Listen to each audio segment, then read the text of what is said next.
Let's take a moment, build up the visualization, the refuge field, and ourselves surrounded by all sentient beings. And then we'll take refuge and think that we're leading all the other sentient beings in generating bodhicitta, even the people we don't like, especially the people we don't like.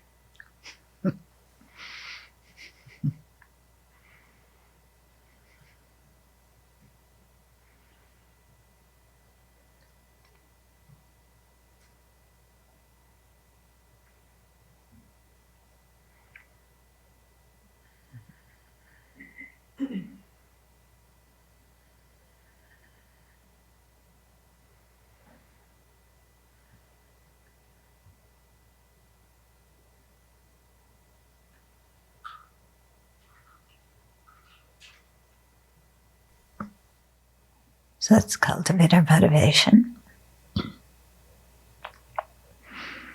And although we all want happiness, we don't want suffering. Every single day, there's things that happen that we don't like. And our mind so often reacts to these things, whether they're big things or small things. So we react ranging from minor irritation to full-blown rage.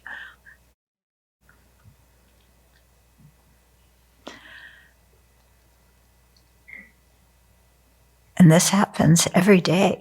We're so often not aware of the small ones. But they're all these instances of some kind of anger derived from our attachment to different things. We want things to be a certain way. And we're quite attached to our ideas about how things should be. So when somebody doesn't like our ideas, when somebody acts in the opposite way, when it looks like we're not going to get what we want, we get angry.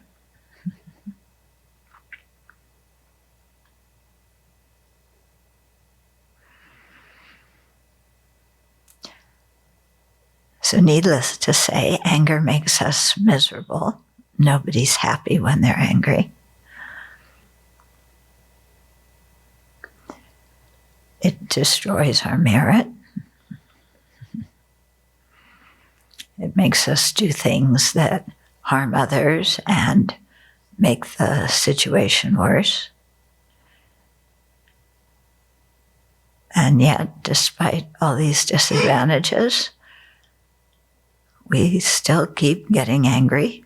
And when we do, we think my anger is right. My anger is justified. So it's very important to be aware of anger.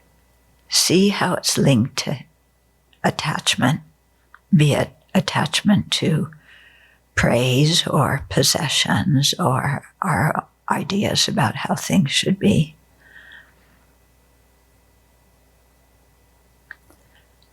And then apply an antidote to that anger.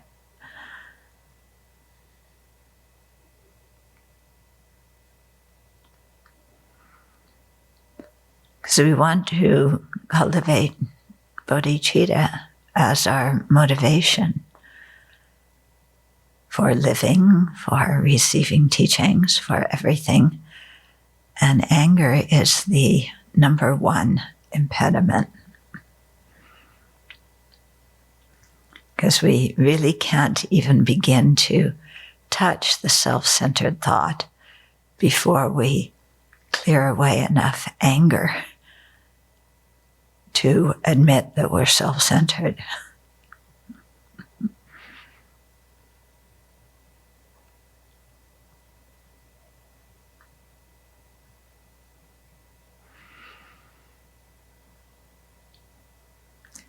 But the more we're able to remember other beings' kindness to us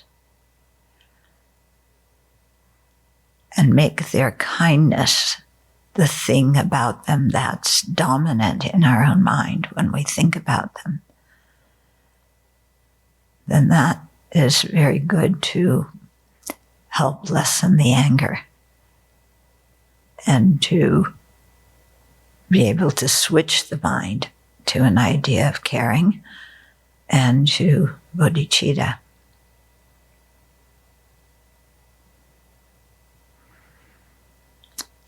So take a moment and do that now and cultivate the aspiration for full awakening for the benefit of all beings.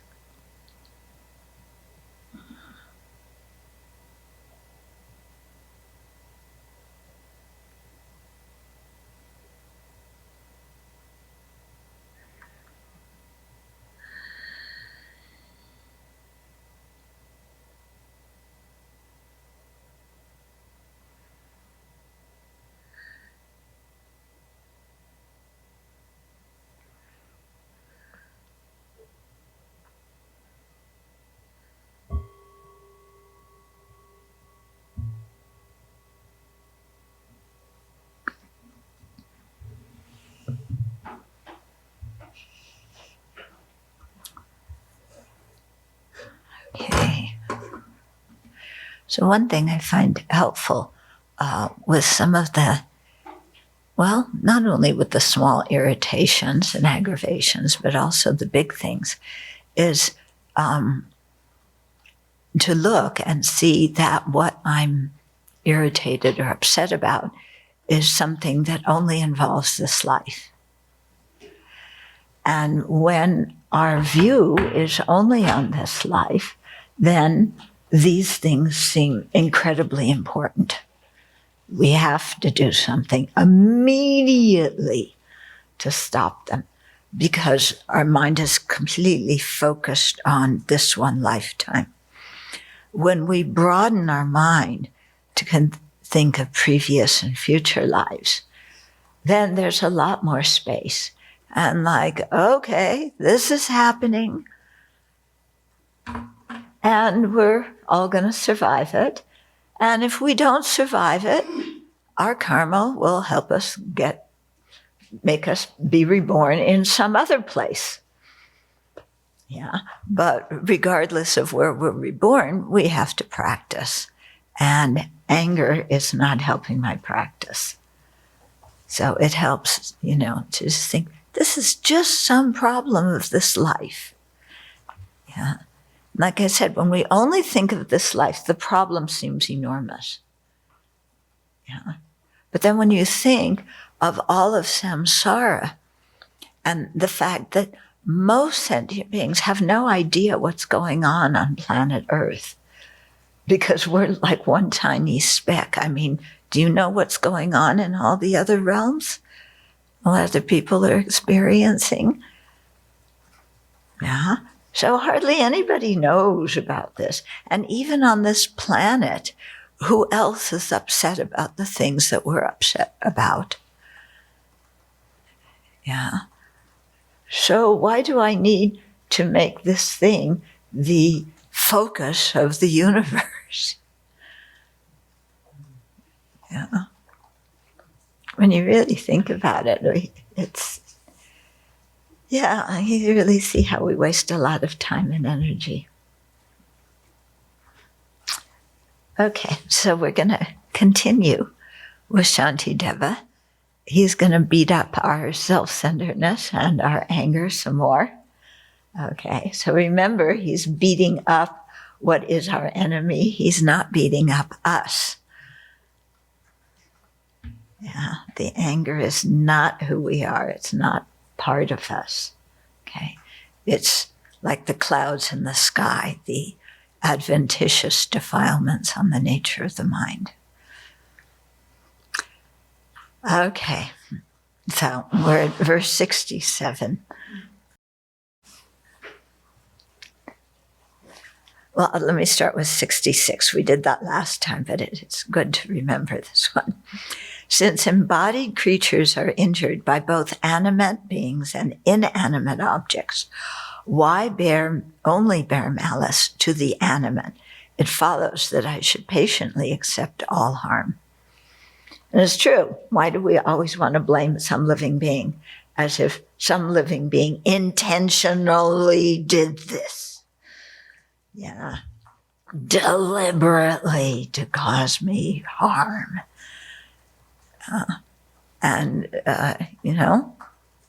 Inanimate things cause us harm. They don't have any intention.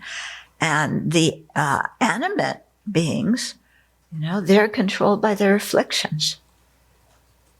Yeah. And they can harm us because we created the karma. So we have some role in all of this happening too. We're not innocent, little bits of just goodness floating in the universe and these other beings harming us. So then 67, should one person ignorantly do wrong and another ignorantly become angry with the wrongdoer, who would be at fault and who would be without fault? And so there we are. Something would happen that harmed us. Then we get angry at them.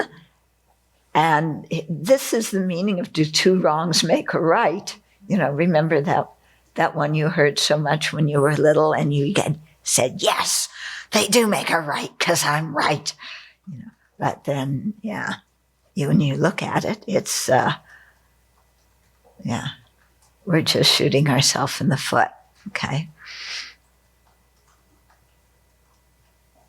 So especially when doing work in society, anytime you're trying to benefit sentient beings or in, doing activist work or, something that's trying to benefit, you're going to come up against problems and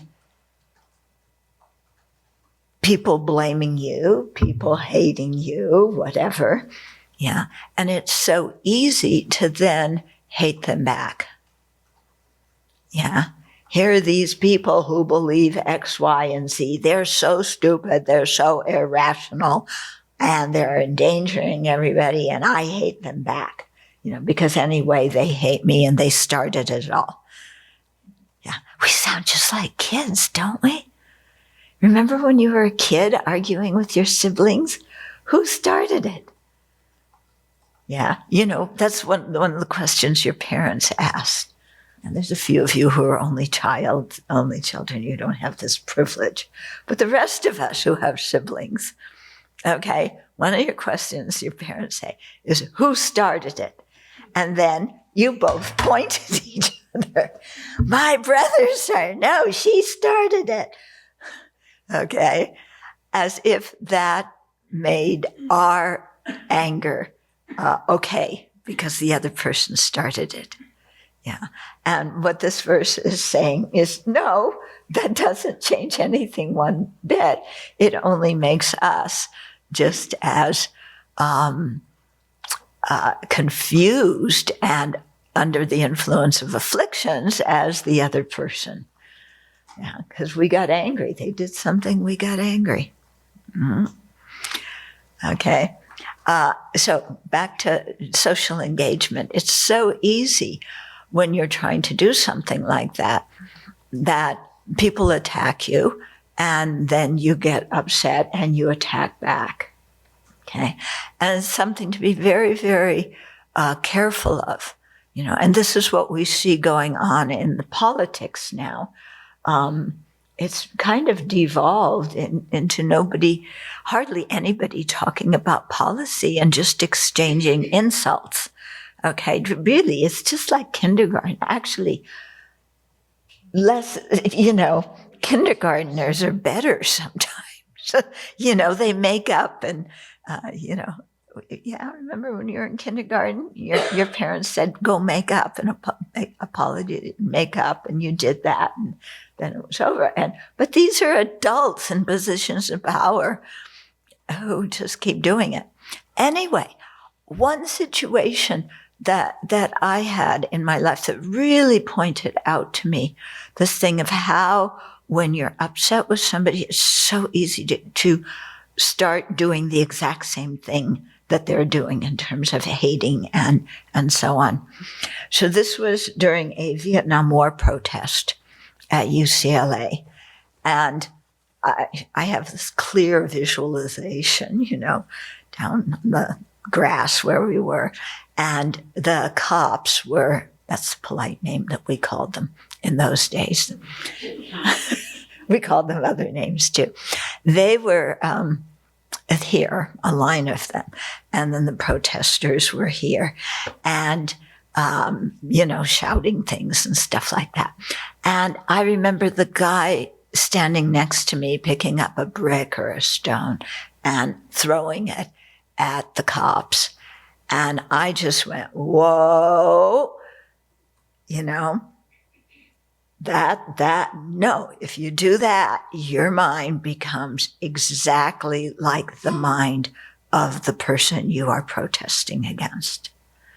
You may be, each person standing up for different things, but the mind of anger and wanting to retaliate, that mind's the same. Doesn't matter what side you're on.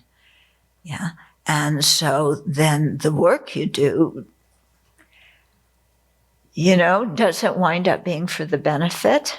Yeah. If your own mind devolves into anger and hatred and so on. Yeah. So something very important to keep in mind. We, some years ago, we had a retreat for activists. You remember?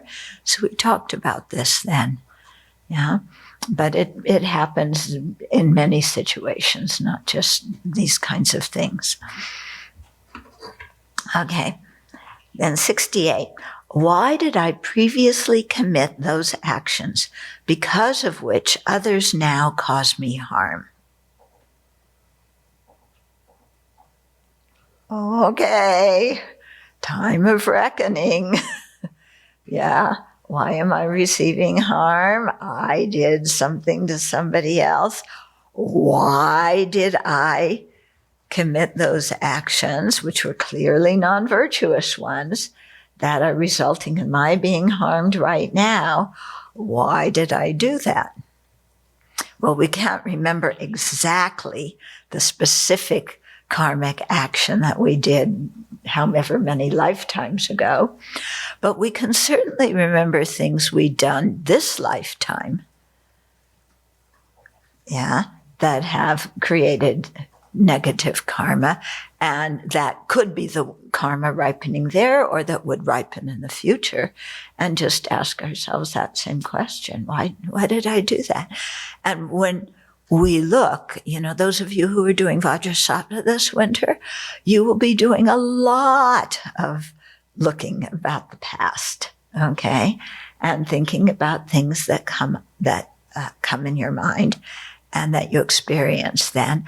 And that question of why did I do that is a very, very important question. Yeah.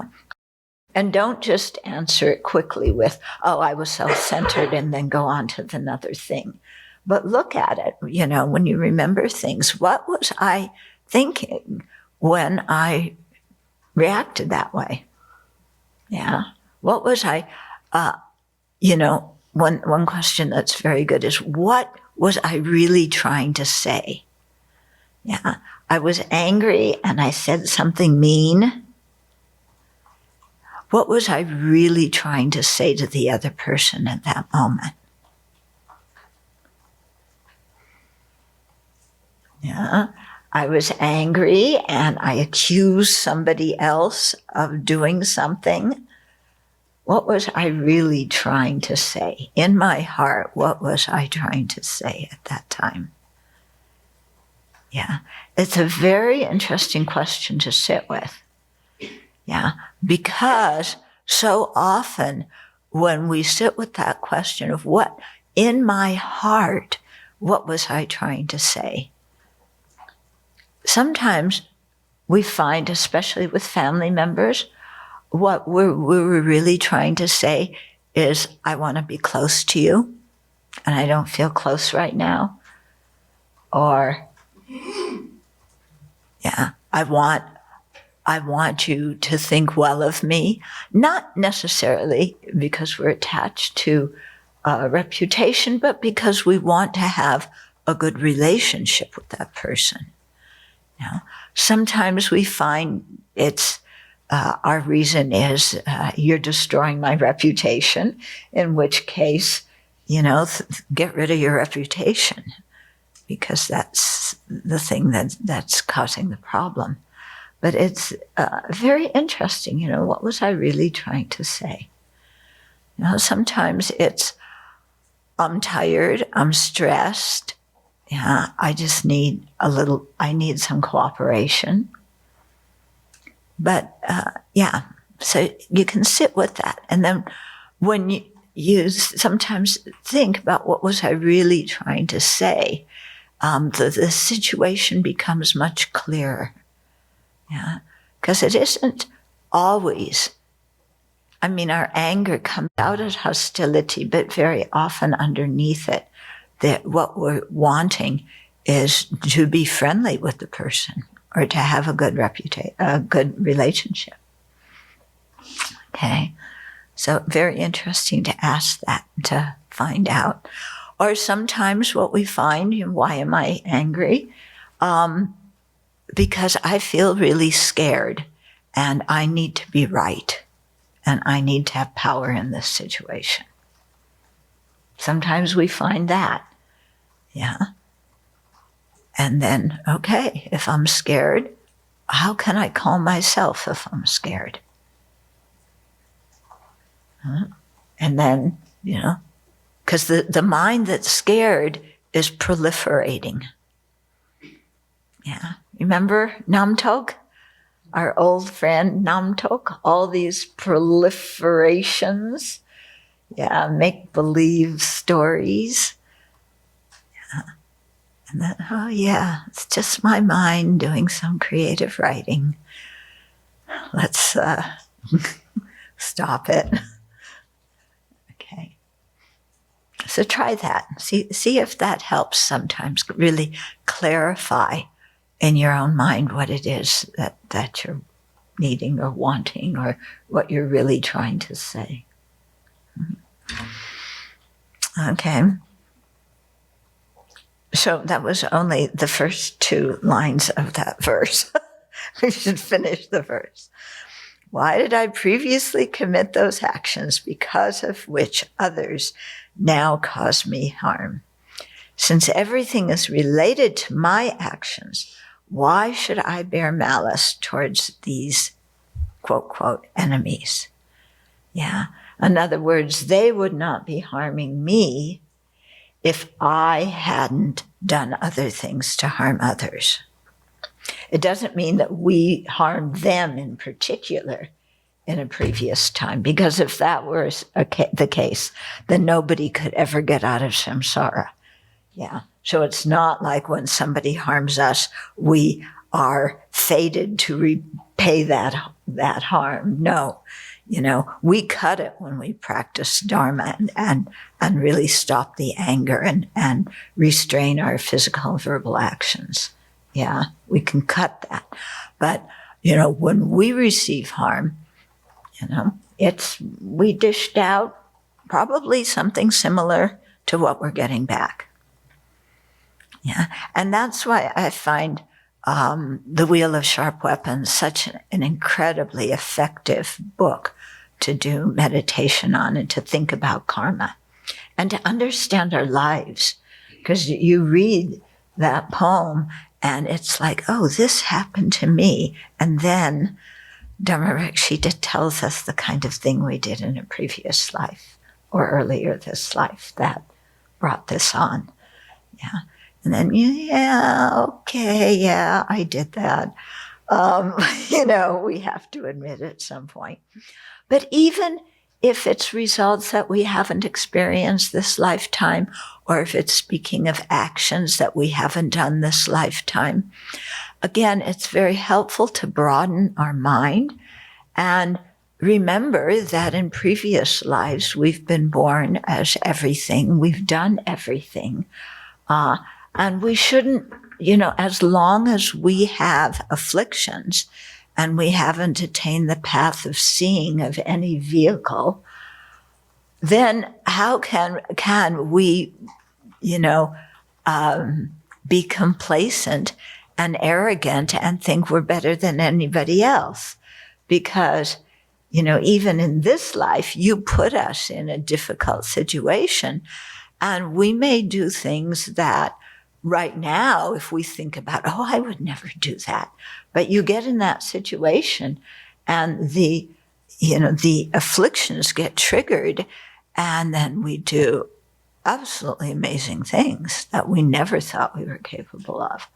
Yeah. So even, when we're trying to understand these, if there's actions mentioned in the text, we didn't do them this life, think I've done those next life. And so the seed, to habitually do that action again is in my mind. And so I want to really focus on purifying that and making a very, very strong determination now never to do that again. Okay. So you'll notice in the 35 Buddha, the prayer that you do after the prostrations, one section of it is all about revealing our negativities. And you may read that and say, I haven't done all these things. Why am I doing it? Well, in a previous life, we've done it. Yeah. Same with the Uhula prayer, the prayer that woe is me, that starts woe is me. You think, well, I'm confessing all these things, but I don't even have the Bodhisattva vow. Why am I confessing breaking them? I don't even have them. Well, previous lifetimes, perhaps we did. So anything that we're looking at somebody now and with a mind of like, ugh, yeah, to think we've done that. Like I just spoke of all these, people with power acting like kindergartners, insulting each other. Yeah. Well, have I never done that? Yeah. Yeah, I've done that, sometimes as an adult, undoubtedly in kindergarten, and certainly in previous lives. Just spent a lot of time calling people names, belittling people, stirring up disharmony in society. I don't have that power, to do that now, but previous lives, we were all presidents and dictators and who knows what we were. So anything we see anybody else do that we disapprove of, then we should also focus on that when we do purification practices. Yeah. Because for sure in previous lives we've done it. Yeah. And it's very good to confess that and make a strong determination not to do that again. Because, like I said before, if we're ever in a situation, we could be triggered to do that. So to make that strong determination now, even though you never anticipate being in that situation this life, you don't know. Yeah. This is why I find reading people's life stories fascinating, They come up against situations that they never thought they would ever experience. And so if we don't have some sense of imagining ourselves in those situations and building up the mental fortitude and protection, then that kind of thing happens and, we explode. Okay. So, people doing Vajrasattva, remember this. You might want to mark down the day and listen to this talk when you're in the middle of the Vajrasattva retreat and you say, okay, 111,111 I've done. 74,915, and I'm bored. I purified everything I could possibly think of. Yeah. Then you listen to the talk again. Then, oh yeah, maybe there's some more things I need to consider. Yeah. Yeah. Because I've heard people say that in the middle of Bodhisattva. I have purified everything. Yeah. Oh, then you must be a Buddha? Really? That was quick. Yeah.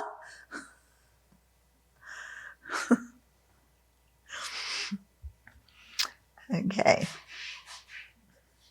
And, so since everything is related to my actions, why should I bear malice towards these enemies? So I had a discussion once with a Tibetan monk of when people harm us and we practice fortitude with them, do we still consider them enemies? Okay? And I said no, because, if I really practice thinking that person is helping me to purify by putting me in this situation, and they're helping me, then they are no longer an enemy. If I'm really practicing and giving up my ego, my self-centered ways, then they're no longer an enemy. And he said, but conventionally speaking, they are an enemy because they're trying to harm you. And I said, but I don't see them anymore as trying to harm me. And he said, but they're, other people may see it that way. Anyway, you can think about it. Do you still want to call them an enemy? Or do you want to call them, a person who helped you along the path?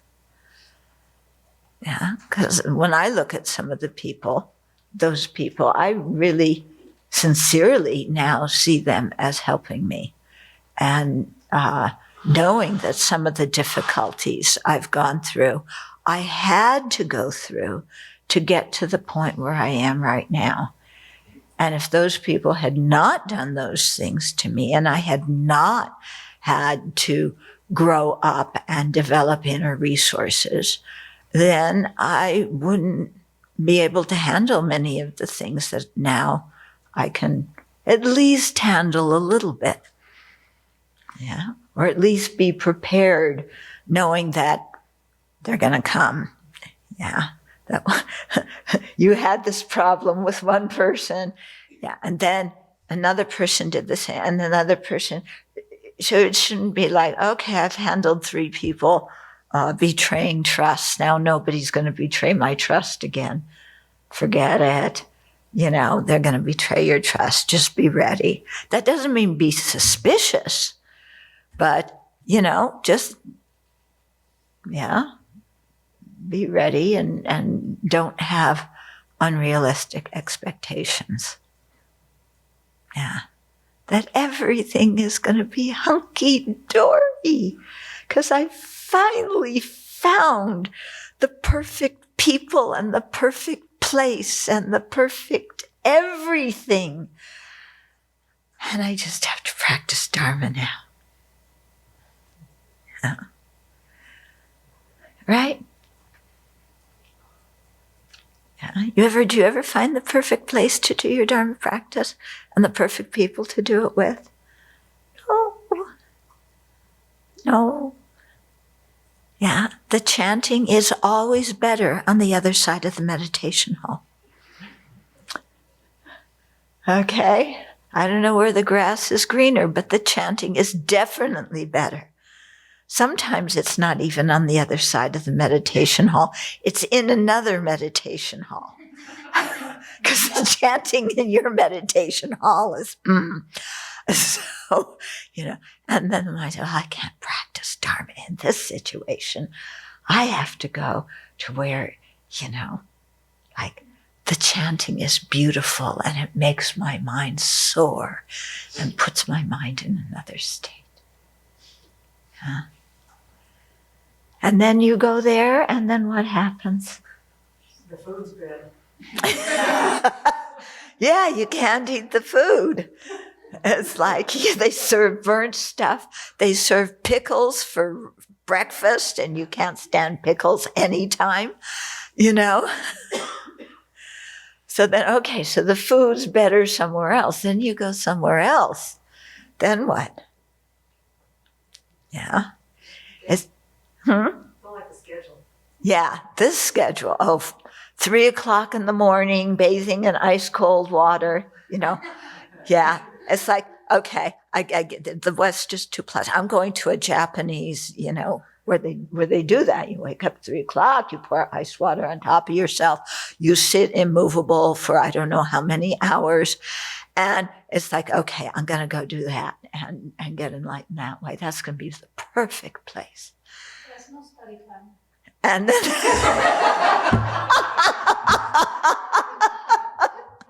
that's right. There's no time to study there. Yeah.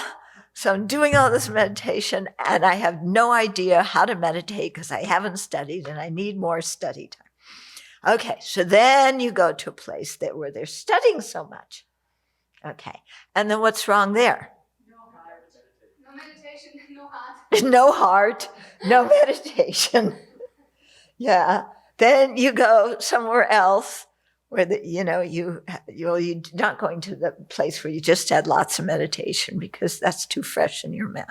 Then you go to a place where lots of heart, where 25/7, everybody is processing their emotions. And you just said this to me, and this is the way I feel, and I really need to talk about it and settle it, because this is interfering in my Dharma practice, and my heart is hurting because you said good afternoon when it was good morning to me. That means you weren't looking at me. You don't acknowledge me. Yeah. Can we have a session, a group session about this and process it? And then you have then you process it again. Then you process it again. Yeah. Then where do you want to go? Yeah, there's Dharma. Yeah. No, then you want to go to a place where you keep silence. Nobody's processing their things. You want to go to what's the Catholic one where they don't speak? The Trappist? Cloister. No, not cloister. Cloisters, you don't go out. No, it's the Trappist, I think, where you don't speak. So I'm going to a Trappist. They don't speak there. I don't have to process anything. Thank goodness. I'm so tired. Yeah. So then you're silent.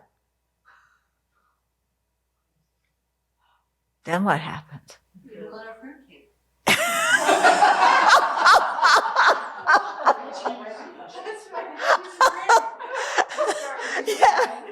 Yeah, you eat fruitcake and drink wine because that's what they do there. Okay. You get lonely. Yeah, you get lonely. Your mind drives you crazy. Yeah, that too.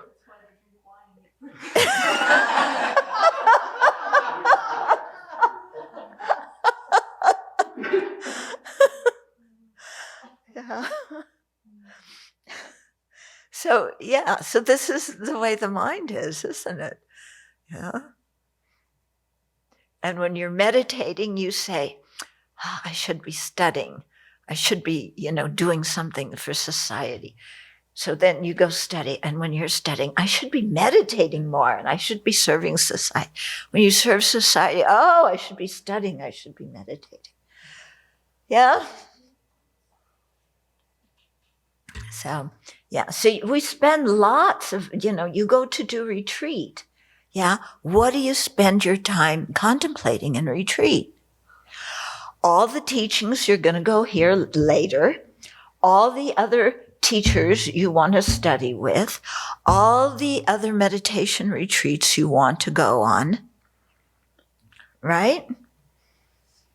Yeah. So you're doing Chenrezig retreat and you're dreaming about doing nature of mind retreat, and you do nature of mind retreat and you dream about Lam Rim and you do Lam Rim and you want to do, I don't know, Kundalini something. Like, I'm tired of Buddhism. Let's do something else. Yeah. Yeah.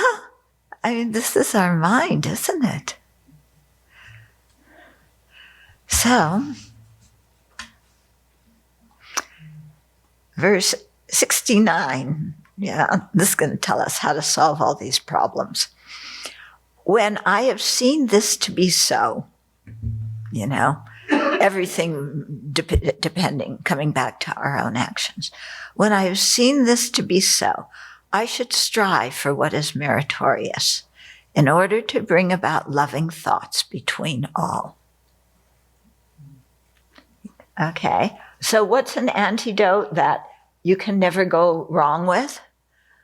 Okay, creating merit, doing practices that create merit, and to develop loving thoughts for other living beings. Yeah, you can't go wrong with that. Yeah, when Jay Rinpoche was stuck in his meditation, and he didn't feel like he was getting anywhere in his meditation on emptiness, Manjushri appeared to him and told him to go do retreat, purification and creation of merit retreat. So he went to this one place in a valley called Woka, which I was able to go to when I was in Tibet. And he did, we do 100,000 prostrations. He did 100,000 prostrations to each of the 35 Buddhas. Okay? So 3.5 million prostrations. And you can see the stone that he did it on. He didn't do it on carpeting and blankets and a nice prostration board. He was on stone, and the imprint of his body is on that stone. Okay. So that's mostly purification. That practice goes more on the purification side, although you also create merit. And then he did mandala offerings, which is more on the creating merit side, but also purifies.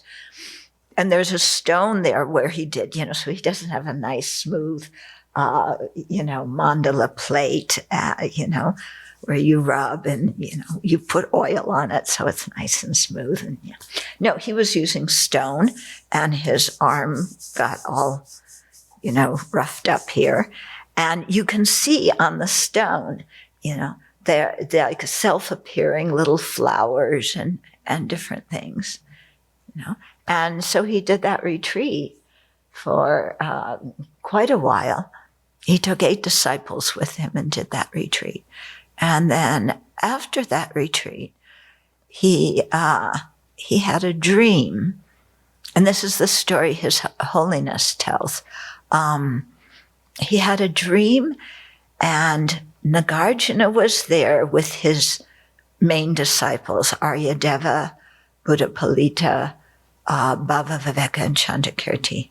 Yeah, so the 5 of them were together.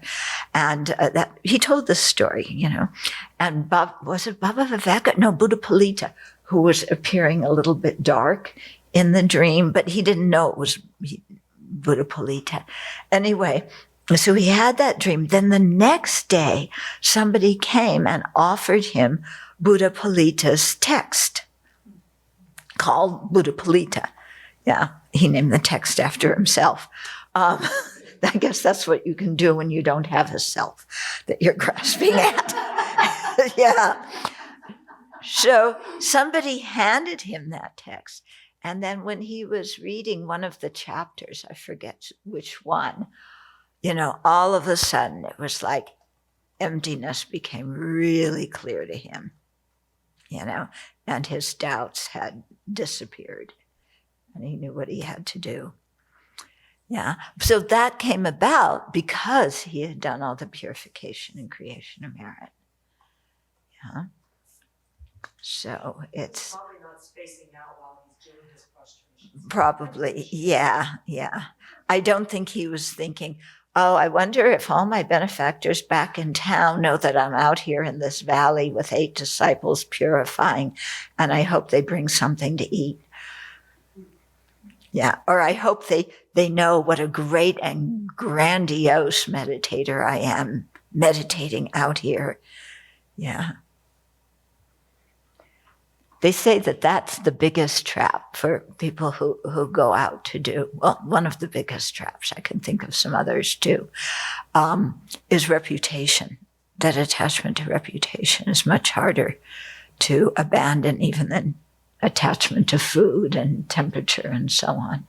So you're out in your cave, with the scorpions and the spirits, and you're still thinking about, I hope I have a good meditation back in town and those people know how serious I am about Dharma practice, meditating so diligently. Amazing, isn't it? How we want reputation. And yet, what good does reputation ever do us? Even you're a great yogi out there, even you have a fantastic reputation in town, how does that help your meditation? It doesn't. If you have a bad reputation in town, does that harm your meditation? No. Then why are we so fixated on meditation? A reputation, sorry. Yeah. Doesn't help us, doesn't harm us. When we're thinking in a Dharma way. Yes, worldly, a bad reputation can harm you. But if you're out, doing serious Dharma practice, if you're doing serious Dharma practice, you're not going to be thinking like that anyway. Yeah, what other people think of you is not important. Okay. So I shall strive for what is meritorious in order to certainly bring about loving thoughts between all. And, why having love and compassion is recommended here? It's so soothing to our mind. Yeah. When our mind is disturbed by attachment, clinging, grasping, wanting, needing, or disturbed by anger, cultivating love and compassion, it's like some kind of soothing balm for the mind. Verse 70. For example, when a fire in one house has moved into another house, oh no, let's not think about fire. Yeah. But yeah, think of the fire, it's moved. There it is, it's burning in Ananda, and it's going to come over here. Okay. Or it has moved into another house. It is right to get rid of the straw and such things that will cause the fire to spread. So when there's danger of fire spreading, or when it has spread, take away the fuel. Yeah, remove the fuel, separate the fire and the fuel, because you can't stop the fire with your bare hands, but you can take the fuel away from it. Okay, so similarly, verse 71 says, likewise, when the fire of hatred spreads to whatever my mind is attached to, I should immediately get rid of it, for fear of my merit being burned. Okay, so when the fire of hatred spreads to whatever my mind is attached to. So attached to can kind of have two things there. It could be that we're attached to getting something, or reputation, or something happening that we want. We're attached to that. We're not getting it. And so the fire of anger is due to not getting what we want. And sometimes we get so angry that even if we get what we want, our mind still is sunk into the anger so much that I want revenge. Okay, I want to cause harm back. So in that case, you're kind of, quote, quote, attached to the anger. You're attached to the situation that caused the anger, and you can't let it go. You know how it is? Sometimes somebody apologizes to you for something that you did. And okay, you know it's a Bodhisattva vow, you know, you don't want to break a Bodhisattva vow, so you say, yes, I accept the apology. But actually you don't. Yeah? And you're still hanging on to what this person did to me before. And we can go through our whole lives, you know, because most of the time people aren't going to apologize. But we can go through our whole lives holding something against somebody who we think has wronged us in one way or another. Okay. So I think I've told you the story. My Vajrasattva retreat, yeah. So I figured out I was still mad at Mrs. Dukaman, my second grade teacher, because she wouldn't let me be in the class play. Can you imagine that? I was 20-something, and I'm still like, my second grade teacher didn't acknowledge my talent. No, I didn't. No, I wasn't very concerned about talent then. I just wanted to be in the play, and she wouldn't let me. It's not fair. Yeah. And you realize sometimes that you're holding grudges against things that you thought you had put down. Okay? And then you have to go back over and meditate on one of these antidotes to anger to really release it. Yeah? Okay, so when it says I should immediately get rid of it for fear of my merit being burned. Yeah, if we're attached to something and we're upset about somebody, you know, somebody took my Zen, I know they did it. Yeah, so I've lost a Zen. I recently lost a cap. I know somebody's hiding out with my Zen and my cap. They took it deliberately. Yeah. Even they didn't take it deliberately. It's still the fault of somebody who did the laundry. They must have lost it. Yeah. How is somebody doing the laundry going to lose my stuff? I don't know. But they did it. Okay. So you're hanging on to that thing. So then, if you realize your mind's still clutching to something, get rid of it. Yeah. Mentally, give your Zen away. Anyway, you don't have it. So you might as well mentally give it away. Give that cap away. Yeah. Yeah. I lost my old cap because somebody gave me a new cap. It happened on the same day. Yeah. Perfect timing. But, so if it's over some possession, mentally give that. Yeah. Or if it's over an outcome of something, some decision, the second verse in the 8th verse of Thought Training about I shall give the victory to others, that very un-American verse. Yeah, if you're American, you never give the victory to others. Forget it. Okay, do you think, is that true?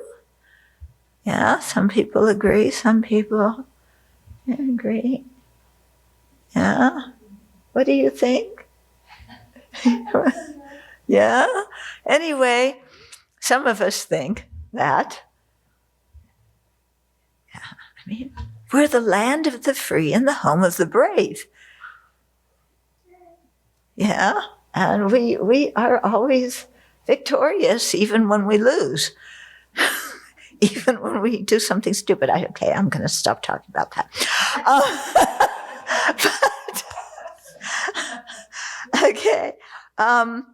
But give the victory to others. Okay, we had some incredibly fantastic idea, about we want to paint, this is my idea. I'm ready for people to shoot it down. The roof of the Buddha hall. No, the roof, you know? So we're putting the, what do you call it? What? No, the Ganjiras they're going to get painted gold. We're using gold card paint for them, okay? But I think the metal part of the roof? no, the rest of the roof, the material we have on this roof, yeah. What? Composite stuff. Yeah, some kind of composite stuff, which is usually brown, isn't it? Well, I would love to find some composite stuff that was a beautiful kind of golden color so that the whole roof of the Buddha hall were gold. Wouldn't that look beautiful? I bet you could find that. Not, yeah, you think? And it's going to be cheap. It's not going to up the budget by another 100,000 K, okay? But wouldn't that be beautiful? You're standing here and you look and you not only see the Ganjira, but the whole roof is this beautiful kind of golden color, you know? Yeah. You know. So, and then people say, you're crazy. You can't find something like that. I'll say, Venerable Losang said he thinks he can. So you're on it, Venerable Losang. I'm counting on you. Okay. But somebody's going, oh no, you can't find that. It's going to be too expensive. It's going to look terrible. They're going to say, you're not going to see those golden artwork if you have a golden roof. You need the contrast to see that. Yeah, right. Exactly. They'll say something like that. So they'll say, yeah, let's paint the whole rest of the roof black. Or we'll leave it, we'll leave it dark brown like the composite things are. Yeah. What? Blue. Oh, yes.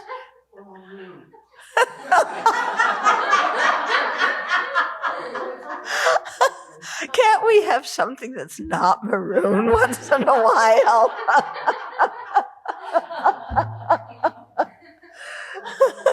Yeah, but just, so give the victory to others. Yeah, you think that's going to look good? It's fine. Okay, so Venerable Semke, I admit that that color that they painted inside the meditation hall is peach. Whoa. 16 years Okay. later. What? More. 17 years later. It's peach. I'm not getting to the point where I can say that it's good to water the plants at noontime in the summer. I'm not there yet, where I'm going to agree with you with that. Okay, but the walls are peach. Okay, you go check out and see what you think. Yeah. Yeah. We painted almost all of them with the little tiny triangles in the front of the hall. Yeah. So, well, they can look at that. Yeah, they're pink.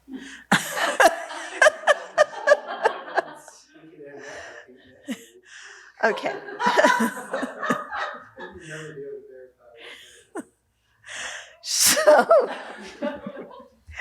So anyway, I mean, look at the purpose of this verse. We're being silly, but sometimes you have to start with the silly stuff to get to the serious stuff.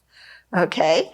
And, give up whatever it is that's making us cling on to bitter feelings. Yeah? Because if we don't give it up, we're going to grow old being bitter. And who wants to be a bitter old person? Yeah? If you've ever met some bitter old people, yeah, it's sad. It's really sad, And it's like, there's one person I knew, very bitter, and it was like, he taught me something very important. Yeah. I would try and brighten his day. Maybe I did, I don't know. But yeah, he taught me something very important. Don't hang on to bitter feelings or anger, because it becomes bitterness. And then it just weighs your whole heart down. Yeah. Actually, I've met more than that one person who are bitter. It's very sad. Okay. Yeah. So whatever it is that your mind's still hanging on to in some way or another, just give it up. Yeah. Those little triangles, they're not pink, they're peach. Great. I hope you're happy. Are you deriving some pleasure that I finally succumbed? Now I'm excited about that gold composite roof.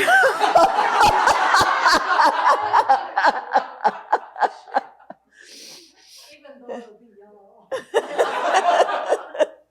I think it would just be splendid, you know? Okay, in verse 72.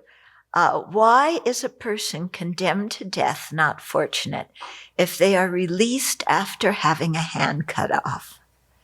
Why am I, who am experiencing human misery, not fortunate if by that I am spared from the agonies of hell? Okay, so if somebody is condemned to death and instead their hand is cut off, they would probably be very grateful. Yeah.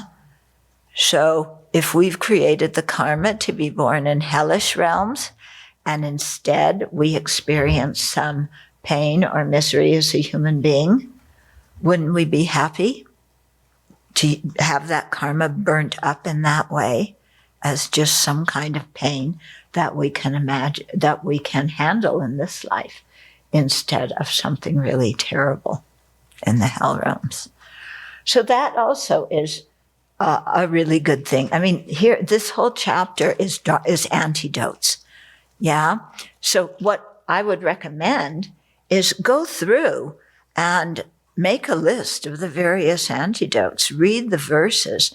And sometimes there's one verse on one antidote. Sometimes there's a whole section on verses really unpacking an antidote. And make a list of those antidotes and keep them in your mind. Because it's very, very helpful. So this one, you know, if you're in pain or something's happening, then, okay, it's better than the hell realm, isn't it? So why is a person condemned to death not fortunate if they are released after having a hand cut off? They're let out of prison. Why am I, who am experiencing human misery, not fortunate if by that I am spared from the agonies of hell? 73. This is a good one too. If I am unable to endure even the mere suffering of the present, then why do I not restrain myself from being angry, which will be the source of hellish misery? So I can't stand a mosquito biting me. I can't stand just even a glance of somebody disapproving of me. I can't stand, you know, one night of not having enough sleep. You know, all these things that, you know, small things that just knock us and we get really upset about. Yeah. So if we can't endure that, how are we going to endure the hell realms that are created by our negative actions, specifically the actions of anger and hatred and revenge? How are we going to endure that? Yeah. So this is also a good question to ask ourselves. Now, if I can't endure this, how am I going to endure something worse? You know, rather, I should endure this and learn how to endure pain, and then I'll be better prepared, you know, for whatever comes in samsara, who knows what. Yeah. And especially, if we're going to be bodhisattvas, we think, oh, when you're a bodhisattva, okay, so here I'm talking about high-level bodhisattvas. When you're a bodhisattva, well, no, not even them. Okay, let's just leave it bodhisattva. When you're a bodhisattva, everybody loves you because you're so kind. You're always trying to benefit them. Nobody ever criticizes you. Everybody loves you. Yeah. So I want to be a bodhisattva because then finally I'll get all the love and approval and appreciation that I've ever wanted. Do you think people don't criticize bodhisattvas? Yeah. They criticize. When you're a bodhisattva, you sometimes have to do what other people don't like, and they will criticize you for it. Why do you do that? Because in the long run, it's the best thing for them. But they're going to criticize you, and they're going to hate you. Yeah? So if we can't endure some small thing now, he's saying how we're going to endure the hell realms that are created by our negative actions of being angry. But also, if we can't endure some small thing now and we're angry and upset about it, how are we ever going to become a bodhisattva? Yeah, being a bodhisattva doesn't mean you get everything that you want, because you finally reach the ground of being Susie Cream Cheese. Okay, Susie Cream, Susie Cream Cheese. Susie Cream Cheese is she's the sister of Goody Two Shoes. Yeah, you remember Goody Two Shoes? Yeah. Their brother is Brown Nose.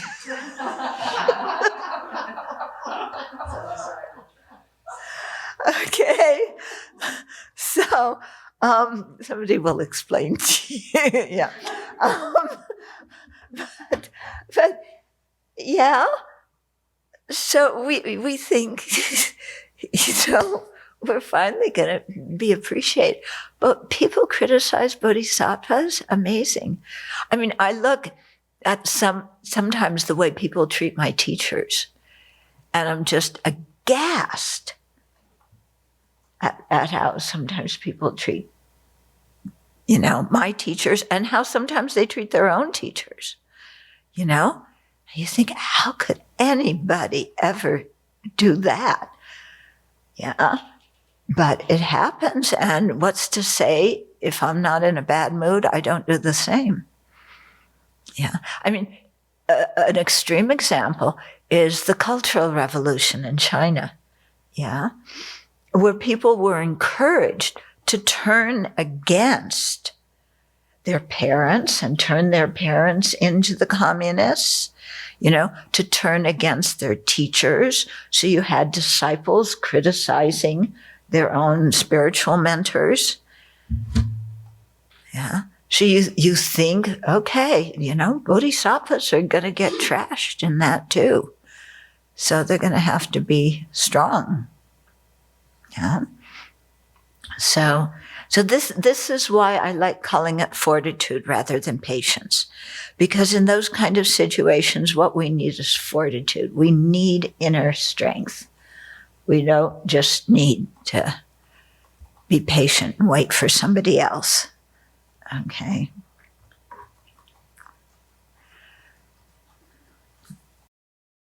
Then 74. For the sake of satisfying my desires, I have suffered numerous burnings in hell. But by these actions, I neither fulfilled the purpose of myself nor others. Isn't that true? We've expressed our anger to other people. We've held grudges. We've murdered people in previous lives. We've caused social disharmony in countries. We've done horrible things in previous life. Okay? To satisfy our own desires for fame or wealth or whatever.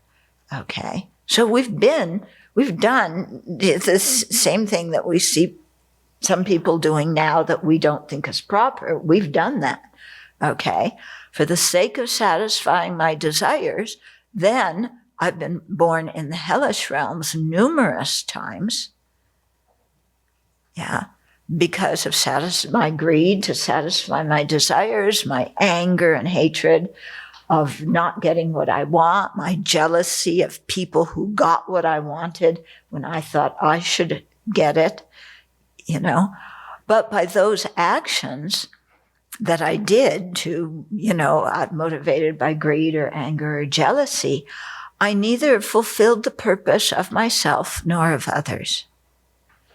Okay, the purpose of ourself is obtaining the Buddha's Dharmakaya, the nature truth body and the wisdom truth body. The purpose of others is attaining the two form bodies, the enjoyment body and the emanation body. Yeah. So we're not Buddhas yet. We haven't fulfilled the purpose of ourself or others. We haven't even fulfilled our worldly purposes. Okay. And yet, for the sake of fulfilling all those things, what have I endured in samsara? And what hell have I created for other people through my actions? Yeah? So asking us really, to ask ourselves these kinds of questions. And then use that as a reason to get the straw and the hay out of the building so that it cannot catch fire. Give up whatever it is that we're clinging to. Mm-hmm. Okay, so there's a few minutes for questions and comments. What if reputation being poor affects one's capacity to do good for others, like teaching effectively? Yeah, that's why there is a Bodhisattva precept that says if people are upset with you and ruining your reputation, you need to step in and explain yourself and try and appease their anger and restore, help people to know who you really are instead of, if somebody's telling lies behind your back. Okay. But you do that without attachment to your reputation. You do that because, like the person asked, you need a good reputation so that people will let you help them. If you don't have a good reputation, then it's very difficult to be a benefit to others. So you're not doing it with attachment to reputation. Is there a reference to learn more about the purpose of self and purpose of others the way you just mentioned? Yeah, it comes up in the teachings a lot. When you study about the collection of merit and the collection of wisdom, and how these match up with the purpose of self and the purpose of others, and so it comes in very often in that context, or it can come in the context of talking about the qualities of the three jewels, because there you'll go into depth in learning what are the what are the qualities of the Dharmakaya and the Rupakaya and their subdivisions. Okay, so you mentioned a really good thing to do, to think about what are you really trying to say, rather than what came out. And my difficulty here is I feel I don't have the wisdom in a certain relationship to listen to what the person's saying.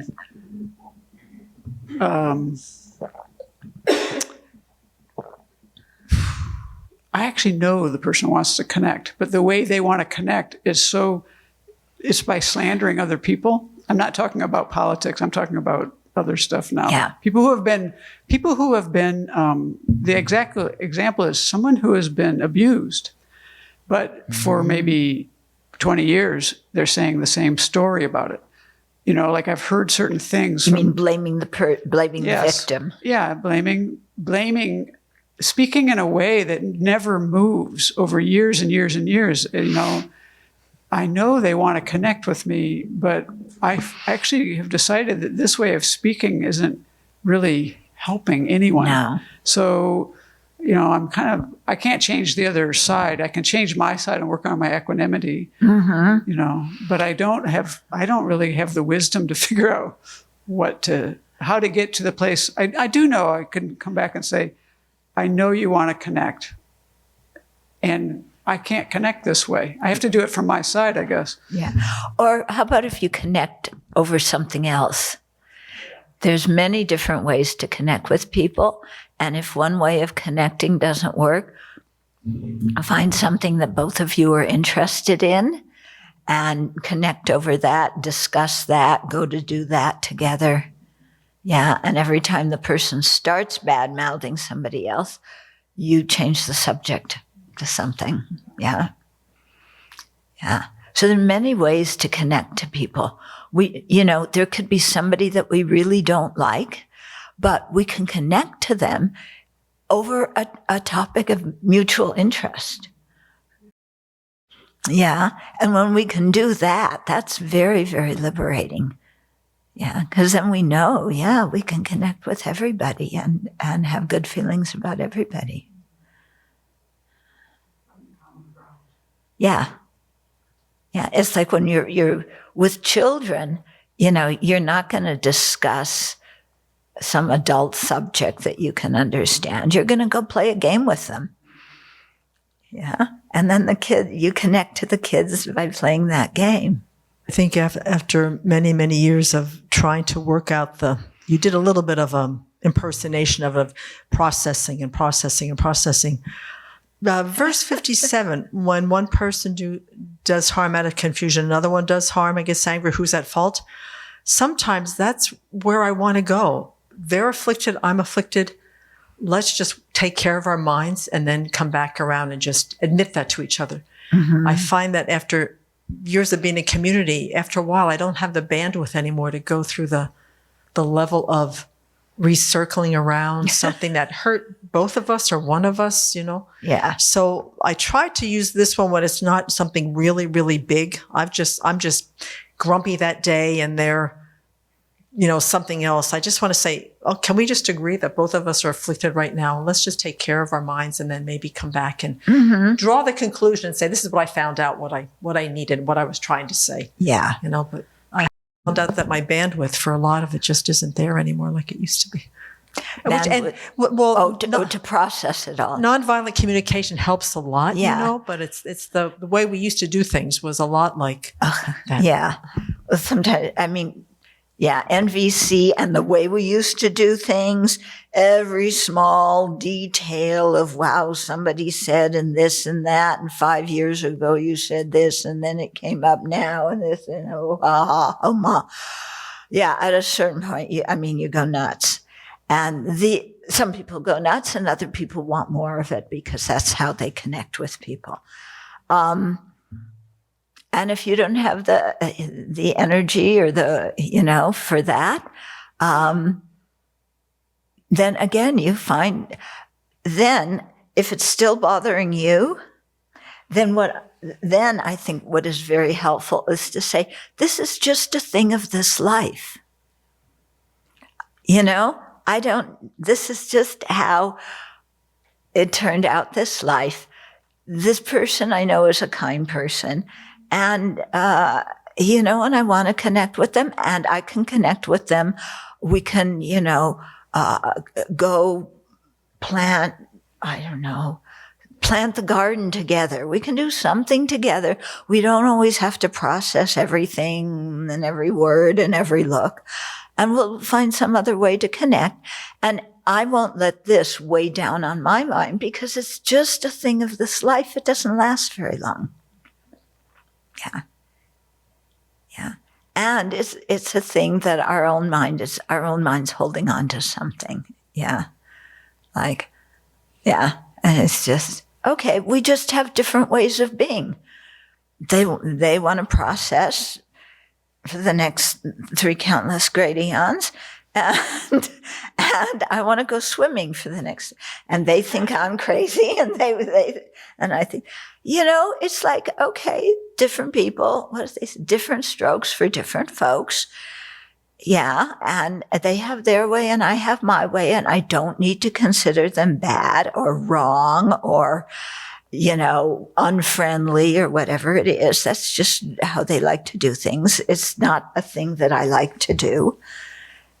Yeah. So, sometimes you can, I had somebody once tell me, I was describing something that was bothering me. And this person said, I don't really want to hear about the problems of monks and nuns. Right in the middle of me telling them, my story. And she said that, and I just shut up. She said, I don't want to hear your problem. I don't want to hear the problems of monks. Okay. Yeah. So that's okay. She doesn't want to hear it. Yeah. It'd probably be good for me not to bellyache to too many people anyway. Probably to my benefit that she told me to be quiet, essentially. Yeah. But that's her way, and I can actually understand it. Yeah. So sometimes, people just say frankly how they feel, and we just are different, and that's it. Oh, now you want to hear the story and who it was. Oh, yes.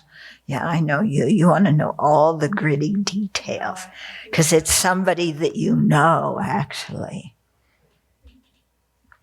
Anyway. Yeah. So, some of these things that our mind gets latched onto are so small and insignificant. Yeah. And that's why I sometimes ask myself, 1 year from now, if somebody tells me, okay, so every day we have something to complain about, right? Yeah, at least 1, 2, 10, 1,000 things to complain about. Then I say, okay, December 2nd, 2022, will I remember what I am unhappy about today? Okay, well, how about December 2nd, 2020, last year on this date? Do you remember what you were upset about on that day? You do? My mother just died. Okay. Yeah. Are you sure you were still upset that day? You were upset 24/7? Yeah. But, to think about that, how much do I want to hold on to that, even if you can remember? Yeah, it's painful your mom dies. But we want to get over that too, don't we?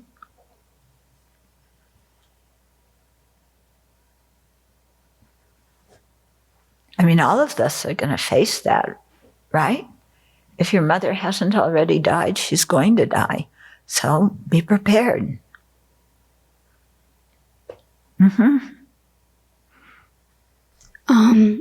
Shantideva is also called, I think, Busudo, Shantideva is called Busudo, the one who sleeps, Bu-Su-Do, eats and goes to the bathroom. Yeah. And it's kind of sometimes seen as the one who was able to rest his body, speech, and mind. And for many years, I'm struggling with that. How to rest, really. How to rest from those troublesome thoughts, from emotional turmoil. Yes. And I wanted to share that Shantideva, he appeared as somebody who was so lazy, but the techniques are the ones that bring us to rest, body, speech, and mind. He is telling us about what he did in this book. I just wanted to emphasize that. Thank you. Yeah. Yeah. He's not telling us something else, He's telling us what he did. Yeah. And I'm not spending my time telling you nice, sweet stories about things, but what you're really supposed to practice is something else. Okay? So this is, you want a solution to your life problems, read this book, memorize it, meditate on it, apply it to everything that happens in your life, and you will be more than okay. Yeah. But if you're looking for something else besides this that is better, you know, it's with the chanting in the other meditation hall. Yeah, so go look and see what you find. Yeah? Okay, we better stop now. Yeah, so talk about attachment to reputation. Yeah, that's what people called Shantideva. He was the guy who ate, slept, and went to the toilet. And he wasn't good for anything more than that. Yeah. He had a horrible reputation in the monastery, and they wanted to kick him out, so they had to think of a way to kick him out. Remind me, and I'll tell you how they did it next week. You can think of how you can kick somebody out of the monastery who you don't like. And maybe that's what the monks did to Shantideva.